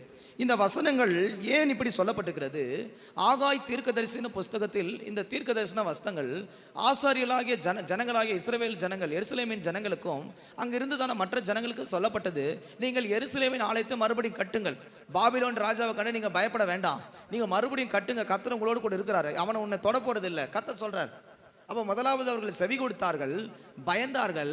3வது சொல்லப்பட்டிருக்கிறது, கர்த்தருடைய வேலையை கட்டும்படி கர்த்தர் அவளை கொண்டு போனார். நீ வசனம் வாசிக்கும், வேலையை நடத்துங்கள். கர்த்தருடைய வேலையை நாம் செய்வோமானால் கர்த்தர் நம்மோடு கூட இருப்பார். அதனால நீங்கள் வாசித்த 28 மத்தேயு 28:20 சொல்லப்பட்டிருக்கிறது, சகல ஜாதியர்களும் சுவிசேஷராக்கிற வேலை இங்கே இருக்கிற ஒவ்வொருக்கும் இருக்குது. உங்கள் வேலையை நீங்கள் சரியாக செய்தால் கர்த்தர் உங்களோடு கூட இருப்பார். நீங்கள் கையை நீட்டினா அற்புதம் நடக்கும். நீங்கள் பேசும்போதே கர்த்தர் அற்புதங்களை செய்வார். இன்னைக்கு நாம் என்ன வேலை செய்யறோம் தெரியுமா? அறுப்பு மிகுதி, வேலையாட்களோ கொஞ்சம். நாம் அந்த வேலையை விட்டுட்டோம். எந்த வேலைக்கு போகலாம்? சில பேர் காலையில் ஒரு வேலை, சாயங்காலத்தில் ஒரு வேலை, இல்லை வேறு ஏதாவது வேலைக்கு ஓடலாமா, பர்மனெண்ட்டாக வேலை கிடைக்குமா, இப்படி எல்லாம் கேல்குலேஷன் போட்டு பணம் சேர்க்கறதுக்கு இப்படியே ஓடிக்கிட்டு இருக்கிறாங்க. சரி, இதெல்லாம் சேர்த்துக்கிட்ட ரைட்டு. மனுஷன் உலகம் முழுவதும் ஆதாயப்படுத்தி கொண்டால் தன் ஜீவன் நஷ்டப்படுத்தி கொண்டால் அவனுக்கு லாபம் என்ன? எல்லாத்தையும் நீ சேர்த்து வச்சுட்ட. ஆண்டு வரும்போது, ஆண்டவரே ஒரு 10 நிமிஷம் இருங்க, எல்லாத்தையும் எடுத்துக்கிட்டு பேங்க்கில் இருக்கிறது எல்லாத்தையும் வித்ட்ரா பண்ணி பணத்தோடு வரேன் அப்படின்னு சொன்னால் அவர் ஒத்துக்குவாரா? என் பைபிள் அப்படி இல்லை, உங்கள் பைபிள் இருக்குதா? எல்லாத்தையும் வித்ட்ரா பண்ணிட்டு வரேன், கொஞ்சம் அமைதியாக இருங்க ஆண்டவரே, கடன்லாம் வாங்கி கஷ்டப்பட்டு சேர்த்து வச்ச பணம் நகையெல்லாம் இருக்குது, அப்படி கொஞ்சம் எடுத்துகிட்டு வர வரைக்கும் நீங்கள் வருகையை தாமதப்படுத்திட்டீங்கன்னா எடுத்துகிட்டு வந்துடுவேன் அப்படியா சொல்லியிருக்கா? அவன் செய்கைக்கு தக்க பலன் என்னோடு கூட வருகிறது. வசனத்தின்படி ஜீவிக்க வேண்டுமானால் நம்முடைய வேலையை நிறைவேற்றணும். ஒரு கர்த்தருடைய பிள்ளைகள் கர்த்தருடைய வேலையை செய்யும் போது கர்த்தர் அவர்களோடு கூட இருக்கிறார். அவர்களை விட்டு கர்த்தர் ஒரு நாள் விலக மாட்டார். உங்களுக்கு கொடுத்த வேலையை உத்தரவாதத்தோடு செய்யுங்க.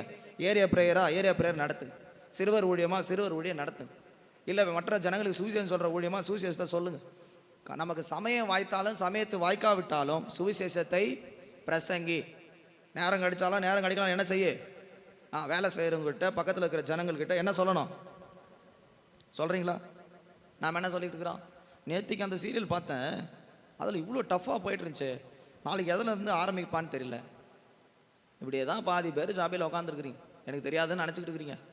நாளைக்கு அதுலேருந்து தான் ஆரம்பிக்க போகிறான், எனக்கு நல்லா தெரியும், அவன் சாவடிச்சிருக்க மாட்டான், நீ வேணா பாரு. ஒரு நாள் நான் ட்ரெயினில் போய்ட்டு 2 பேரும் தீவிரமாக பேசிக்கிட்டு வந்தாங்க. நான் பார்த்தேன் ஏதோ ரொம்ப யாரோ ஒருத்தர் கொல்ல போகிறாங்க போல தெரியுது, ஏரியாவில் பிரச்சனை. நானும் அப்படியே ஃபோக்கஸாக பார்த்துட்டு இருக்கிறேன், காதில் ஹெட்ஃபோன் போட்டு கழட்டி வச்சுட்டேன். ரொம்ப தீவிரமாக பேசுனால உண்மையிலே சண்டை போல அப்படின்னு நான் நினச்சிக்கிட்டு இருக்கிறேன். கொஞ்ச நேரத்தில் சொன்னாங்க நாளைக்கு 8 மணிக்கு போடுவோம். அப்போ தான் புரிஞ்சு இந்த ஆவிங்க வந்து சீரியலை பேசிக்கிட்டு வந்து இன்றைக்கி எத்தனை சீரியலு வெப் சீரிஸு என்னென்னவோ சொல்கிறாங்க, அதில் சிக்கி சின்னாபனம் ஆகிட்டு இருக்கிறீங்கன்னு தெரியல. கர்த்தருடைய சமூகத்தில் வந்து கர்த்தருடைய வேலையை விட்டுட்டோம், உலக வேலையை மைண்டுக்குள்ளே ஏற்றி வச்சுட்டோம், ஓடிக்கிட்டே இருக்குது. வேலை செஞ்சால் கூட அந்த டிவி சத்தம் கேட்டால் தான் நல்லா இருக்குது. அந்த பேய் உங்களோட பேசிட்டே இருந்தால் தான் பரவாயில்ல பேசட்டும், யாருமே இல்லை அதாவது கொஞ்சம் பேசட்டும். கர்த்தரோடு பேசுறதை விட்டுட்ட அதுக்கு வேலை கொடுத்துட்டு கர்த்தருடைய பரிசுத்த நாமத்துக்கு மகிமை உண்டாவதாகும். ஆகாய தீர்க்கதரிசன புஸ்தகத்தில் கர்த்தர் ஒரு மனிதனோடு கூட இருப்பதற்கு 3 காரியங்கள் அங்கே சொல்லப்பட்டிருக்கிறது. ஒன்று செவி கொடுப்பது, இரண்டாவது பயம், மூன்றாவது கர்த்தருடைய வேலை நடப்பிப்பது. அடுத்து எரேமியாவின் புஸ்தகத்தை பார்க்கும்போது 42ஆம் அதிகாரம் 11ஆம் வசனத்தை வாசித்தால் 10ஆம் வசனம் 11ஆம் வசனம்.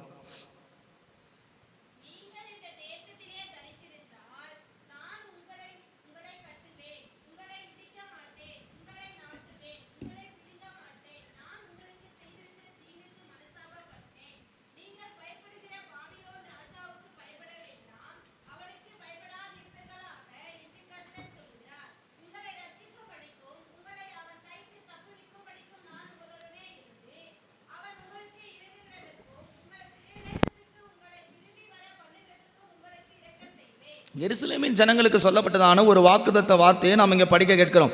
தீர்க்கதரிசியாக எரேமியாவுக்கு கர்த்தர் சொல்றார், நான் நடக்க வேண்டிய வழியை, செய்ய வேண்டிய காரியத்தை எங்களுக்கு தெரியப்படுத்தும்படிக்கு நீர் எங்கள் விண்ணப்பம் இடம் கொடுத்து மீதியாக இருந்த சகல ஜனங்களாக எங்களுக்கு உங்களுடைய தேவனாய் கர்த்தரை நோக்கி ஜெபம் பண்ணும். எருசலேமில் இருக்கிறதான மீதியாக இருக்கப்பட்ட அந்த யூதா ஜனங்களுக்கு அனுப்பப்பட்டதான ஒரு தீர்க்க தரிசனத்தை தான் இந்த 42ஆம் அதிகாரத்தின் முதல் 2 வசனங்களில் நாம் படிக்க கேட்கிறோம். ஆண்டவர் எரேமியாவை அனுப்பி சொல்றார், நீ பாபிலோனிலிருந்து மீதியாக இருக்கிற ஜனங்களுக்கு போய் சொல்லு, எருசலேமின் அலங்கத்தை கட்டு, அந்த ஜனங்களோடு நான் இருக்கிறேன் என்று சொல்றார். அப்போ அந்த ஜனங்க சொல்கிறாங்க, நீங்கள் எங்களுக்காக போய் கர்த்தரிடத்தில் விண்ணப்பம் பண்ணி வேண்டிக் கொள்ளுங்க, கர்த்தர் எங்களோடு கூட இருக்கட்டும். அவங்க விண்ணப்பம் பண்ணி வேண்டிக் கொண்ட போது அவர்களுக்கு வந்த வார்த்தை தீர்க்க தரிசனம் தான் இந்த வசனம். நீங்கள் பயப்படுகிற பாபிலோன் ராஜாவுக்கு பயப்பட வேண்டாம், அவனுக்கு பயப்படாது இருப்பீர்களாக என்று கர்த்தர் சொல்கிறார். உங்களை ரட்சிக்கும்படிக்கு, உங்களை அவன் கைக்கு தப்பி வைக்கும்படிக்கு நான் உங்களுடனே இருக்கிறேன். நாம் அதிகமான நேரங்கள் தேவ சமூகத்தில் ஜபத்தில் தரித்திருந்தால் ஜபத்தில் 4 தன்மைகள் உண்டு. இதை நான் உங்களுக்கு பல முறை சொன்னது உண்டு. ஜபங்களில் 4 விதம் இருக்கிறது. ஒன்று ஜபம், மற்றொன்று விண்ணப்பம், மூன்றாவது வேண்டுதல், நான்காவது ஸ்தோத்திரம், துதி. இங்கே சொல்லப்பட்டதான ஜபம் விண்ணப்பம். விண்ணப்பம் என்பது தேவ சமூகத்தில் அமர்ந்திருந்து நம்முடைய தேவைகளை, நம்முடைய காரியங்களை கர்த்தர் செய்யும்படி ரெக்வஸ்ட் பண்ணி கேட்கறதான ஒரு ஜபம் தான் இந்த ப்ரேயர். நீங்கள் அநேகருக்குள்ள பல விண்ணப்பங்கள், வேண்டுதல்கள் இருக்கிறது. ஆனால் இங்கே சொல்லப்பட்ட விண்ணப்பம், வேண்டுதல் என்பது எரேமியா கர்த்தருடைய ஜனங்களுக்காக கர்த்தரை நோக்கி விண்ணப்பம் பண்ற. ஆண்டவரே, இந்த ஜனங்கள் இப்படி பயந்துகிட்டு இருக்கிறாங்க, எருசலேமில் இருக்க மீதியா இருக்கிற ஜனங்களையும் பாபிலோன் வந்து சிறைப்பிடித்து கொன்றுவாங்களோன்னு பயம் இருக்கிறது. அப்படி அவங்க ஜெபிக்கும் போது 10 நாட்கள் கழித்து எரேமியாவுக்கு தீர்க்க தரிசனம் வந்தது. 10 நாள் ஜெபம் பண்றாரு. ஜெபம் பண்ண பிறகு 10 நாள் கழிச்சு தான் தீர்க்க தரிசனம் வருது. இதை நீங்க 7ஆம் வசனத்தை பார்க்கும்போது தெரியும். 10 நாள் சென்ற பின்பு கர்த்தருடைய வார்த்தை எரேமியாவுக்கு உண்டாயிற்று. அப்போ ஆண்டவர் சொல்றார், எரேமியாவே நீ போய் சொல்லு, நீ தரித்திரு, இந்த தேசத்தில் தரித்திருந்தால் நான் உங்களை கட்டுவேன், உங்களை இடிக்க மாட்டேன், உங்களை நாட்டுவேன், உங்களை பிடுங்க மாட்டேன், நான் உங்களுக்கு செய்து இருக்கிற தீங்குக்காக மனஸ்தான். ஏன்னா ஆண்டவர் தான் எருசலேமை அடித்து அது வந்து நெருப்பினால் சுட்டெரிக்கும்படி பாபிலோனுக்கு இடம் கொடுத்தார், அந்த ஜனங்க கர்த்தருக்கு விரோதமாக பாவம் செய்யும் போது. இப்போ சொல்கிறார், நீங்கள் என்னிடத்துல விண்ணப்பம் பண்ணி தான் நான் மனஸ்தாபப்படுவேன், நான் உங்களை கட்டுவேன், உங்களை நாட்டுவேன், நான் உங்களை பிடுங்க மாட்டேன், ஏன்னா நான் கர்த்தர் உங்களோடு கூட இருக்கிறேன். அங்கே சொல்லும்போது உங்களை ரட்சிக்கும்படிக்கு, உங்களை அவன் கைக்கு தப்பிக்கும்படி நான் உங்களோடு கூட இருக்கிறேன். பாபிலோன் வல்லமைகள் எவ்வளவு விரும்பினாலும் அவன் கைக்கு தப்பிக்கும்படிக்கு நான் உங்களோடு கூட இருக்கேன்னு கர்த்தர் சொல்கிறார். இன்னைக்கு அநேக குடும்பங்களில் பாபிலோனுடைய வல்லமைகள் போராடுகிறது. பாபிலோனுடைய வல்லமை வரும்போது எல்லாவற்றையும் வாரிக்கொண்டு போகும். பணம், பொருள், சுகம், சமாதானம், ஆசீர்வாதம் எல்லாத்தையும் வாரிக்கொண்டு போகிறது. அவனுடைய ஆவிக்குரிய வாழ்க்கையை சுட்டெரித்து, சமாதானத்தை சுட்டெரித்து, தேவனோடு உள்ள உறவை சுட்டெரித்து அவனை பாபிலோனுக்கு சிறைப்படுத்துகிறது. எருசலேமிலே யூதாவின் நாட்களில் வேத புஸ்தகங்களை படிக்கும்போது யோயாக்கீம் அரசாண்ட 3ஆம் வருஷத்தில் எருசலேமின் மேலே, அந்த யூதாவில் இருக்கிற ஜனங்கள் மேலே பாபிலோன் ராஜாவாகிய நெபுகாத் நேச்சருடைய தகப்பனாரும் நெபுகாத் நேச்சரும் அந்த ராஜ்யத்தின் மேலே முற்றுகையை போட்டு அதை சுட்டெரித்து, அதை பிடித்து அங்கே இருக்கிற வாலிபர்களை பாபிலோனுக்கு கொண்டு போனார்கள். இது தானியேலின் 1ஆம் அதிகாரத்தில் இருக்கிறது. இதெல்லாம் நமக்கு பரிச்சயமான வசனங்கள் தான். அப்போ சிறைப்பட்டு போகிற ஜனங்களிலே மீதியாக இருக்கிற ஜனங்களுக்கு பயம் இருக்குது. எப்படி திரும்ப கட்ட முடியும், எப்படி இருக்க முடியுன்ற நேரத்தில் கர்த்தர் எரேமியா அனுப்புறார். இல்லை, நீ கட்டுன்னு சொல்லு, நீ கர்த்தருக்காக இருக்குன்னு சொல்லு. அவங்க செய்த பாவத்து நிமித்தம் ஒருவேளை அவங்களை பிடிக்கப்பட்டிருக்கலாம், அழிக்கப்பட்டிருக்கலாம், நான் மறுபடியும் அவங்களை கட்டுவேன், கர்த்தர் நான் அவங்களோடு கூட இருந்து அவங்களை பாதுகாப்பேன் என்று கர்த்தர் சொல்லுகிறார். இன்னைக்கு நீங்கள் ஆவிக்குரிய வாழ்க்கை இழந்திருக்கலாம், ஜபஜீவியத்தை இழந்திருக்கலாம், சத்ருவனுடைய சுகத்தை சுட்டெரித்திருக்கலாம், உன் குடும்பத்தினுடைய குடும்ப வாழ்க்கையை இடித்து தரைமட்டமாக்கி சுட்டெரித்திருக்கலாம். நீ விண்ணப்பம் செய்து ஜெபிக்கும் போது கர்த்தர் உனக்கு சொல்கிறதான வசனம், அவனுக்கு நீ பயப்பட வேண்டாம், நான் உன்னோடு கூட இருக்கிறேன், உன்னை காக்கும்படிக்கு நான் உன்னோடு கூட இருக்கிறேன். அதைத்தான் அந்த வசனம் நமக்கு தெளிவாக சொல்லுகிறது. உங்களை நான் அவன் கைக்கு தப்புவிக்கும்படி நான் உன்னோடு கூட இருக்கேன். கர்த்தர் நம்மோடு இருக்கும்போது எல்லா காரியத்தையும் நம்மை தப்புவிப்பார். அப்போஸ்தலனாகிய பவுல் சொல்லும்போது, இதுவரை நம்மை அவர் தப்புவித்தார், இப்போதும் தப்புவிக்கிறார், இனியும் தப்புவிப்பார் என்று அவரே நாங்கள் நம்பியிருக்கிறோம். மரணம் அன்று வரும் என்று நிச்சயித்திருந்தோம். ஆனால் இதுவரையிலும் அவர் என்ன செஞ்சிருக்கிறாரு? தப்பி விதித்தார், இப்போது தப்பிக்கிறார், இனியும் அவரை தப்பிப்பார் என்று அவரையே நம்பியிருக்கிறோம். அவ்வளோ பெரிய கப்பல் படகு சேதத்திலிருந்து கிரேத்தா தீவுக்கு கொண்டு வரும்படி கர்த்தர் அவனை தப்புவித்த தேவன் நம்மையும் தப்புவிப்பார். எப்பேற்பட்ட பாபிலோனின் வல்லமை இருந்தாலும் கர்த்தர் நம்மை விடுவிக்க முடியும். எரேமியாவின் புஸ்தகத்தை பார்க்கும்போது 1ஆம் அதிகாரத்தில் என்ன சொல்லப்பட்டிருக்கிறது? இதே வசனங்கள் அங்கே சொல்லப்பட்ட நேரம் இல்லை, கொஞ்சம் வேகமாக திருப்புங்க. 1ஆம் அதிகாரத்தை பார்க்கும்போது 7, 8, 9 வசனங்களை படிக்கும்போது 8ஆம் வசனம்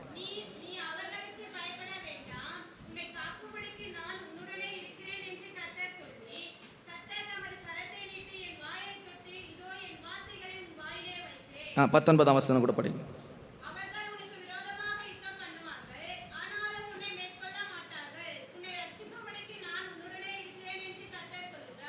நீங்கள் அந்த வசனத்தை 3ஆம் வசனத்தில் படிப்பீங்கன்னா வீட்டில் படிச்சிங்க. யோயாக்கீம் அரசாண்ட நாட்களில் யூதாவின் மேலே பாபிலோன் ராஜா வந்து அதை முற்றுகை போட்டு அதை சிறைப்படுத்தி கொண்டு போனான். 5 மாதம் சிறைப்பட்டு போகும் வரைக்கும் கர்த்தருடைய வார்த்தை அவனுக்கு உண்டாயிற்று. சிறைப்பட்டு போகிற காலத்தில் வந்ததான ஒரு தீர்க்க தரிசனத்தை கேட்கிறோம். அங்கே ஆண்டவர் சொல்கிறாரு, உன்னை காக்கும்படிக்கு நான் உன்னோடனே கூட இருக்கு. கர்த்தர் ஒரு மனுஷனோடு இருக்கும்போது எல்லாவற்றிலும் அவனை விலக்கி காப்பார். கர்த்தர் உன் ஆத்துமாவை காப்பார். சங்கீதக்காரன் சொல்லணும், கர்த்தர் உன் ஆத்துமாவை காப்பார். நம்மை காப்பாற்றுகிற ஒரு தேவனை நாம் ஆராதிக்கொண்டிருக்கிறோம்.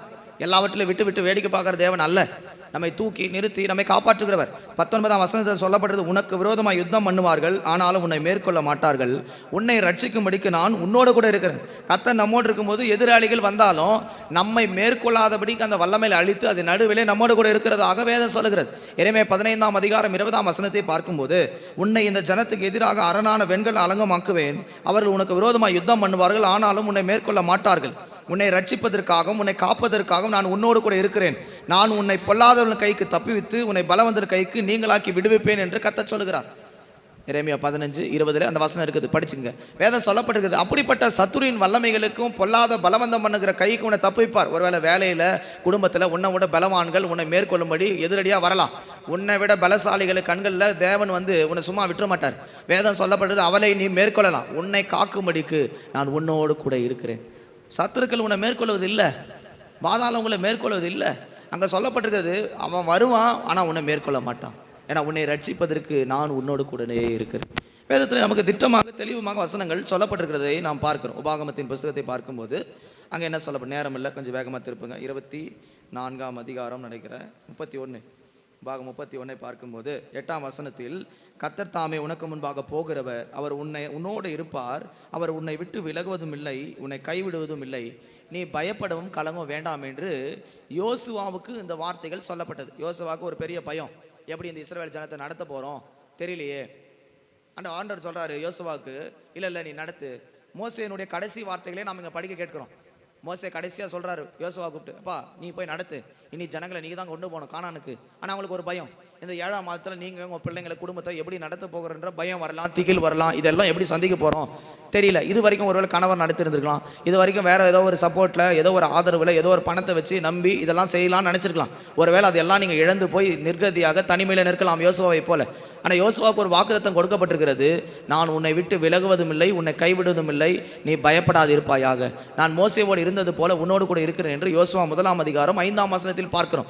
யோசுவாவுக்கு அந்த வார்த்தையை கர்த்தர் அங்கே திரும்பவும் நினைப்பூட்டுகிறார். யோசுவாவின் புஸ்தகம் 1ஆம் அதிகாரம் 5ஆம் வசனத்தை பார்க்கும்போது, நீ உயிரோடு இருக்கிற நாளெல்லாம் ஒருவனும் உனக்கு முன்பாக எதிர்த்திருப்பது இல்லை, நான் மோசேவோடு இருக்கிறது போல உன்னோடும் கூட இருக்கிறேன். 9ஆம் வசனத்தில், நான் உனக்கு கட்டளிட்டபடியெல்லாம் கட்டளையிடவில்லையா, பலன் கொண்டு திடமனதாயிரு, திகையாதே கலங்காதே, நீ போகும் இடமெல்லாம் உன் தேவனாகிய கர்த்தர் உன்னோட கூட இருக்கிறார். நீங்கள் இந்த வருஷத்தில் இந்த 7ஆம் மாதத்தில் சொல்ல வேண்டிய வார்த்தை இருக்குது, நான் எதை கண்டு பயப்பட போகிறதில்ல, எதை கண்டு கலங்க போகிறதில்ல, ஏன்னா கர்த்தர் என்னோடு கூட இருக்கிறார், வாக்கு பண்ணியிருக்கிறார்.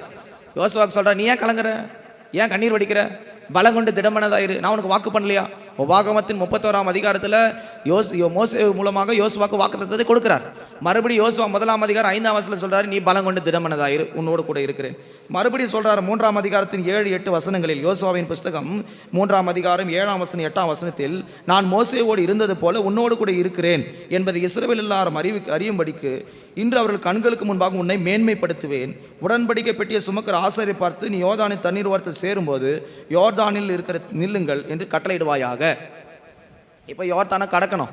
இன்றைக்கி நாம கூட பல யோர்தான்கள் வெள்ளம் போல சத்துரு வந்து கொண்டிருக்கிறதை அறிந்திருக்கிறோம். இன்றைக்கி நமக்குள்ள பயம் இருக்குது, எப்படி கடக்க போகிறோம், இந்த 7ஆம் மாதத்தை எப்படி சந்திக்கிறது, இந்த வருஷத்தை தொடங்கிட்டோம், இவ்வளோ தேவைகள் நெருக்கிடுச்சு, இத்தனை கடன் போராட்டங்கள் இருக்குது, இதை எப்படி நான் தாண்டி போகிறது. யோசுவாக்கு சொன்ன அதே வார்த்தைகளே கர்த்தர் உங்களுக்கு சொல்லுகிறார். கர்த்தர் உங்களுக்கு வாக்குரைத்து கொண்டு வந்திருக்கிறார். இந்த வருஷத்தின் தொடக்கத்தில் உனக்கு ஒரு வாக்குத்தத்தத்தை கொடுத்து தான் இந்த 7 மாதங்கள் உன்னை நடத்தி கொண்டு வருகிறார். ஒவ்வொரு நாளும் அவருடைய வார்த்தை உன்னை நடத்தி கொண்டு வருகிறது. ஏசாயா 41ஆம் அதிகாரம் 10ஆம் வசனத்தில் சொல்லப்பட்டிருக்கிறது, பயப்படாதே, நான் உன்னோடு கூட இருக்கிறேன், திகையாதே, நான் உன் தேவன், நான் உன்னை பலப்படுத்தி உன்னை சகாயம் பண்ணுவேன், என் நீதியின் வலது கரத்தினால் உன்னை தாங்குவேன். கர்த்தர் ஒரு மனிதனோடு கூட இருக்கும்போது அவனுக்கு பயம் இல்லை. நீ சொல்லிக்கொண்டே போகலாம், இந்த 7ஆம் மாதத்தில் ஆண்டவரே எனக்கு பயம் இல்லை, நான் உன்னை விட்டு விலகுவதும் இல்லை, உன்னை கைவிடுவதில்லை என்று சொன்ன தேவன் என்னோடு கூட வருகிறீர், நான் தைரியமாய் புறப்பட்டு போகிறேன். இதை நீங்கள் சொல்லி பாருங்க, பயம் வராது. 12 மணி ராத்திரி கூட நீ தைரியமாக எழுப்பி போயிட்டே இருப்பேன். சில பேர் பாருங்க சும்மாவே பயம், பேய் என்ற வார்த்தை சொன்னாலே ஐயோ பிடிச்சிச்சுன்னா என்ன பண்ணுறது. ஒரு ஆள் என் கூட ஜபம் வருவார், முன்ன இப்போ வரங்கில்லை. அவர் சொல்லுவார், ஐயா பேய் ஓட்ட இடத்துக்கு மட்டும் என்னை கூட்டு போகாதையா. நான் சொல்லுவேன், எதுக்குயா, ஜபம்னா எல்லாம் ஜபம் தானே. இல்லை நீ அதை ஓட்டினா என் குடும்பத்தை வந்து பாதிக்கும். ஏன்யா, ஓட்டுறது நான், ஜெபிக்கிறது நான், கர்த்தர் தான் இறங்குறாரு. என்ன பிடிக்காது பேய் உன்னை எப்படி பிடிக்கும்? எப்படி ஓட வர்றவருக்கு பேய் பிடிச்சிருமா, பிசாசு வந்து அழுத்திடுமா? எப்படிப்பட்ட பயத்தில் இருக்கிறாங்க பார். இன்னைக்கு பல குடும்பங்கள் இப்படி தான் ரட்சிக்கப்பட்ட கூட பயம் அப்படியே திகிலே இருக்குது. என்ன ஆக போது தெரியலையே, ஏதாக போது தெரியலையே. நீ எதுக்கு பயப்படுறீ, அதற்கு நீ அடிமை. பிசாசு பயத்தை கொண்டு வரும்போது சொல்ல, இல்லை யோசுவாவின் தேவன் என்னோடு கூட இருக்கிறார், அவர் மோசேவோடு இருந்தது போல என்னோடு கூட இருக்கிறார், அவர் என்னை விட்டு விலகுவதும் இல்லை, என்னை கைவிடுவதும் இல்லை, எனக்கு கொடுத்த வாக்குத்தத்தத்தை நிறைவேற்றும் வரை என்னோடு கூட இருக்கிறார். யாத்ராமத்தின் புஸ்தகத்தை பார்க்கும்போது அங்கே மோசேக்கு சொல்லப்பட்டதான ஒரு தீர்க்கதரிசன வசனத்தை நாம் அங்கே படிக்க கேட்கிறோம். யாத்ராமத்தின் புஸ்தகம் 39ஆம் அதிகாரம் நினைக்கிறேன். அங்கே பாருங்கள், மோசேக்கு கர்த்தர் ஒரு வாக்குத்தத்தத்தை கொடுக்குறார். யாத்ராமத்தின் புஸ்தகம் 34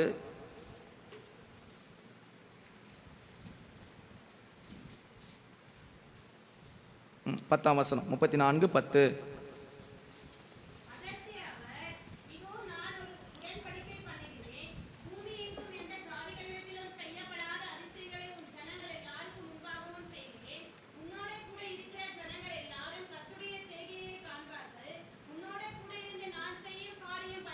உன்னோடு கூட நான் இருக்கும்போது அவர் செய்யும் காரியம் பயங்கரமாக இருக்கும். இந்த மாதத்தில் கர்த்தர் நமக்கு சொல்லுது, நான் உன்னோடு கூட இருக்கிறேன். நீங்கள் சொல்லிக்கிட்டே போங்க, கர்த்தர் என்னோடு கூட வருகிறார். இந்த யுத்தத்தை செய்வது நான் அல்ல, கர்த்தர் எனக்காக யுத்தம் பண்ணுகிறார். இந்த நாளில் நான் நடத்த போகிறதில்ல, கர்த்தர் என்னோடு கூட வருகிறார், கர்த்தர் என்னோடு கூட. இதை சொல்லிக்கிட்டே போங்க. மோசேக்கு ஆண்டவர் சொல்கிறாரு, சீனாய் மலையிலிருந்து கற்பனைகள் கொடுக்கும்போது, நீ புறப்பட்டு போ, இந்த உடன்படிக்கை மீறாதபடி உன்னை காத்துக்கொள், நான் உன்னோடு கூட இருப்பேன். அவர் சொல்கிறாரு, உன்னோடு கூட இருந்து நான் செய்யும் காரியம் பயங்கரமாக இருக்கும். புறப்பட்டு போகிற எல்லா ராஜ்யங்களை மோசே வீழ்த்தினதாக வேதத்தில் படிக்கிறோம். ஏன்னா கர்த்தர் பயங்கரமானவைகளை மோசே கண்டு செய்தார். உங்களை கொண்டும் கர்த்தர் பயங்கரமானவைகளை செய்வார். உங்கள் சத்துருக்களை சிதறடிக்க வைக்கிற வல்லமை உங்களுக்குள்ள இருக்குது. இன்றைக்கி அநேகர் எல்லாத்தையும் கண்டு பயந்துக்கிட்டு இருக்கிறோம். உங்களை அழைத்தவர் உண்மையுள்ளவர், எந்த கானானுக்கு அழைத்து கொண்டு போவேன் என்று வாக்குத்தத்தம் கொடுத்தாரோ அதுக்கு கொண்டு போய் சேர்க்கும் வரையிலும் உன்னை ஒரு நாளும் கைவிடவே மாட்டார். இந்த வாக்குத்தத்தத்தில் உறுதியாக இருந்து பாருங்க, கர்த்தர் நடத்துவார். யோசேப்புக்கு சொல்லப்பட்டு கர்த்தர் அவனோடு கூட இருந்தார், அவன் காரிய சித்தி உள்ளவன், அவன் என்ன காரியத்தை தொட்டாலும் ஆசீர்வாதம். ஒரு மனிதனோட கர்த்தர் இருக்கும்போது எந்த காரியத்தை நீ ஜெயிக்கலாம், எல்லாமே சக்ஸஸ் தான், எல்லாமே வாய்க்கும், அவன் செய்வதெல்லாம் வாய்க்கும். நீங்கள் நம்முடைய காரியத்தில் எதை தொட்டாலும் ஃபெயிலியர். ஆதியாகமத்தின் புஸ்தகம் 40ஆம் அதிகாரத்தை பார்க்கும்போது 39ஆம் அதிகாரம் 23ஆம் வசனத்தில், கர்த்தர் அவனோடு இருந்தபடியினாலும் அவன் எதை செய்தானோ அதை கர்த்தர் வாய்க்க பண்ணினபடியினாலும் அவன் வசமாயிருந்ததை குறித்து சிறைச்சாலை தலைவன் விசாரிக்கவில்லை. கர்த்தர் உன்னோடு கூட இருந்தால் எல்லாமே சக்ஸஸ், எல்லாமே வாய்க்கும். கர்த்தர் உன்னை விட்டு விலகினா தான் ப்ராப்ளம். இனி வாழ்க்கையில் நீங்கள் ஒன்று சிந்திக்க வேண்டியது இருக்குது, நான் எங்கே போனாலும் கர்த்தாவே நீர் என்னோட கூட வந்துடும். இந்த பிஸ்னஸில், இந்த வேலையில், என் குடும்பத்தில் எல்லாமே நீங்கள் வந்துட்டீங்கன்னா வாய்க்கும். முன்னாடி நீங்கள் 39ஆம் அதிகாரத்தை படித்து பாருங்கள். 3ஆம் வசனத்தில் சொல்லப்பட்டு, கர்த்தர் அவனோடு இருக்கிறார் என்றும் அவன் செய்கிற யாவையும் கர்த்தர் வாய்க்க பண்ணுகிறார் என்றும் அவன் எஜமான் கண்டு யோசேப்பினிடத்தில் தயவு வைத்து அவனை தன் ஊழியக்காரரும் தன் விசாரணைக்காரனாக்கி தனக்கு உண்டான யாவற்றையும் அவன் கையிலே ஒப்புவித்தான். இப்படி நான் வேதத்தில் கர்த்தர் ஒரு மனுஷனோடு கூட இருந்தால் என்ன நடக்குன்னு சொல்லிக்கிட்டே போவேன். நீங்கள் சரிப்படுத்த வேண்டிய விஷயத்தில் சரிப்படுத்திங்கன்னா கர்த்தர் உங்களோடு கூட இருப்பார். அவர் உங்களை விட்டு விலகுவதும் இல்லை, உங்களை கைவிடுவதும் இல்லை. யோசேப்புக்கு சொல்லப்படுது, கர்த்தர் அவனோடு கூட இருந்தார், அவன் காரியங்கள் எல்லாம் வாய்க்கபடி செய்தார். முழங்கால் பட்டு, ஆண்டவரே இன்னிலிருந்து நீர் என் கூட வாங்கப்பா, இன்னிலிருந்து நீர் என் கூட இருங்க ஆண்டவரே, இதோ உலகத்தின் முடிவு பரியந்தம் சகல நாட்களிலும் நான் உங்களுடனே கூட இருக்கிறேன். கர்த்தர் நம்மோடு கூட இருக்கிறார், அவர் இருக்கிறவராக இருக்கிறார். திருவிந்து எடுக்கிறவங்க முன்னாடி வந்துடுங்க, மற்றவங்க பின்னாடி உட்காந்துக்கலுங்க. அப்படியே நீங்கள் அப்படியே ஜபிக்கலாம், ஜப நிலையிலே இருப்போம். ஆண்டவர் நமக்கு உதவி செய்யட்டும். ஹல்லேலூயா, ஹல்லேலூயா, ஹல்லேலூயா.